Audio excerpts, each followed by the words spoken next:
Hello everyone, एक बार फिर से आप सभी का स्वागत है आपके अपने channel golden dreams coaching classes पे।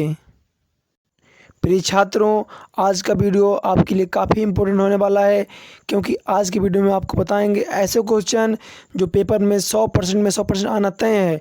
अगर आप इन क्वेश्चन को तैयार करके जाते हैं तो इनमें से 3 क्वेश्चन बताऊँगा। क्वेश्चन आपको 100% पेपर में फंसना है। तो कृपया आज का वीडियो आप लोग पूरा देखें, क्योंकि आज 3 क्वेश्चन मैं कराऊंगा जो काफ़ी इंपॉर्टेंट हैं। तो हमारा आज का पहला क्वेश्चन है कि what is the attire of the अर्थ, यानी पृथ्वी की पोशाक क्या है, उसकी वेशभूषा क्या है। जैसे हम लोग पहनावा होता है, जैसे हम लोग कपड़े पहनते हैं, उस प्रकार से पृथ्वी का पहनावा क्या है। What is the attire of the अर्थ, तो इसमें बताना है कि हमारी जो पृथ्वी है उसका पहनावा क्या है। तो इसका आंसर के लिए आपको क्या करना है, जो क्वेश्चन आपको दिया है आपको यहाँ से लिखना है कि the attire of the earth is, इतना आपको क्वेश्चन लिख लेना है। यानी आधा तो आपका कंप्लीट होगा, क्वेश्चन से आधा आपका आंसर कंप्लीट हो गया। क्या कि the attire of the earth is, इतना आप क्वेश्चन से लिख लेंगे। फिर उसके बाद the water of the seas, यानी सी मतलब होता है समुद्र, यानी समुद्रों का पानी। एंड यानी और ग्रीनरी ऑन द लैंड, यानी जो पृथ्वी की हरियाली है और समुद्र का पानी है, यही क्या है, पृथ्वी की पोशाक हैं। एक बार फिर समझा देता हूँ। आपसे क्वेश्चन किया है कि what is the attire of the अर्थ, यानी जो हमारी पृथ्वी है उसकी पोशाक क्या है। तो इसका आंसर बनेगा, यहाँ तो आपको पहले आंसर लिखना है the attire of the earth is, इतना तो आपको क्वेश्चन से लिख लेना है। फिर उसके बाद लिखना है the water of the seas, यानी समुद्रों का पानी। And the greenery of the land, यानी जो थल है, जो हमारी ज़मीन है, उसकी जो हरियाली है और समुद्रों का जो पानी है, वही क्या है, पृथ्वी की पोशाक है। मेरे ख्याल से आपको एक क्वेश्चन याद हो गया होगा। एक बार मैं फिर रिपीट कर देता हूँ कि what is the attire of the अर्थ, तो इसका आंसर बनेगा, इतना आपको क्वेश्चन लिख लेना है क्या कि the attire of the earth is. फिर सिर्फ आपको इतना याद रखना है कि the water of the seas, यानी समुद्रों का पानी। And the greenery of the land, यानी ज़मीन की हरियाली। आप कितने याद रखेंगे, the water of the seas and the greenery of the land. हमारा दूसरा क्वेश्चन है why does the poet regard earth as a friend, यानी कभी पृथ्वी को मित्र की भांति क्यों समझता है, यानी कई पृथ्वी को मित्र क्यों समझता है।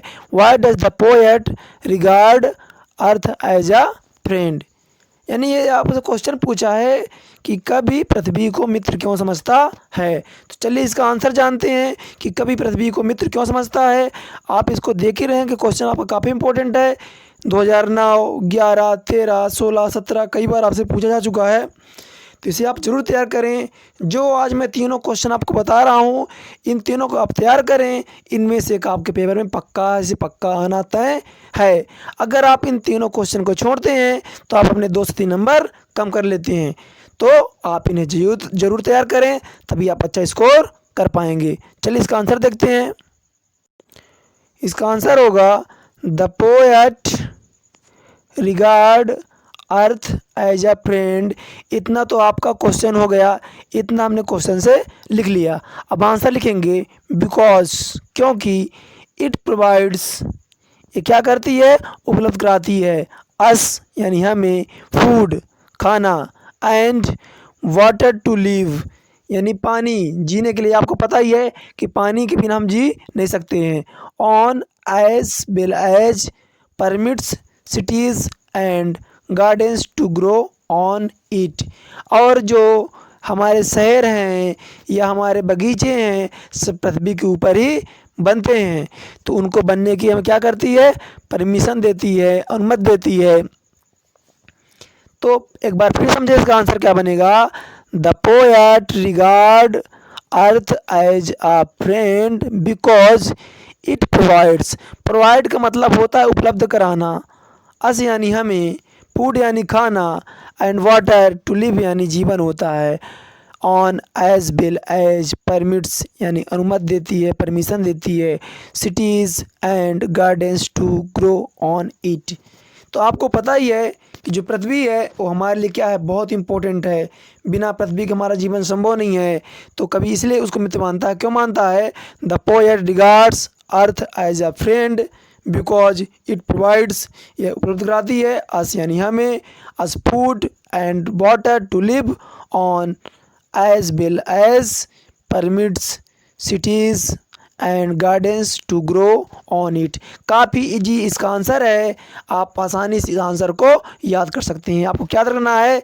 इट प्रोवाइड्स, ये उपलब्ध कराती है अस यानी हमें, it provides us food and water यानी खाना और पानी, टू लिव किसके लिए? जीने के लिए, on as well as permit cities and gardens to grow on it. और इसके ऊपर क्या बनते हैं? बड़े बड़े शहर बन जाते हैं और बगीचे भी पृथ्वी के ऊपर होते हैं। इसलिए कवि ने क्या किया है?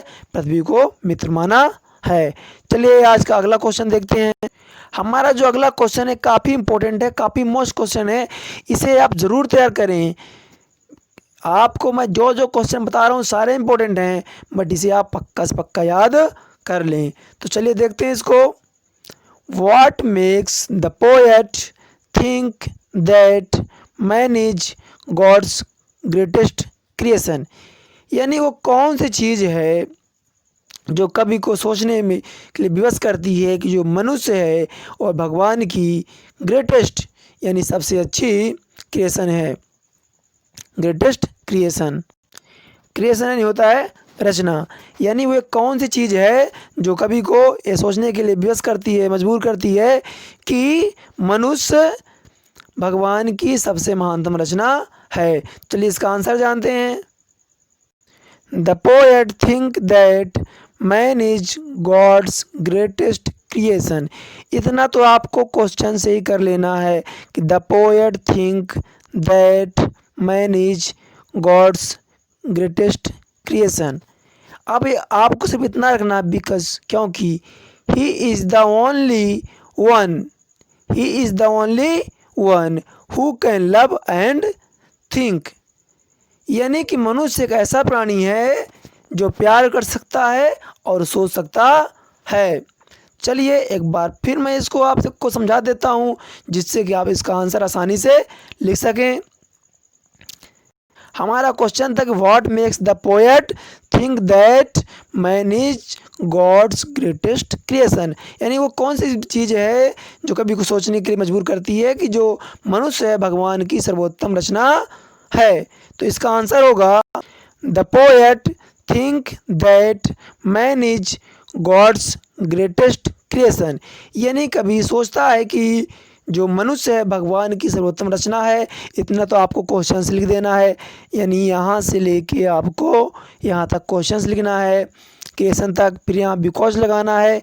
फिर आपको सिर्फ इतना याद रखना है कि ही is the only one who, यह केवल एक ऐसा व्यक्ति है, यानी मनुष्य ही एक केवल ऐसा प्राणी है, हु यानी जो, कैन लव एंड थिंक, जो प्यार कर सकता है और सोच सकता है।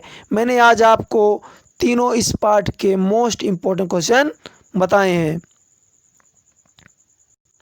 अगर आपको हमारी वीडियो पसंद आई हो तो हमारे चैनल को सब्सक्राइब करें, हमारे वीडियो को लाइक करें और शेयर करें, और अपने दोस्तों को भी हमारे चैनल के बारे में बताएं ताकि वो भी इसका लाभ उठा सकें। चलिए तब तक के लिए धन्यवाद, मिलते हैं अगले वीडियो पे।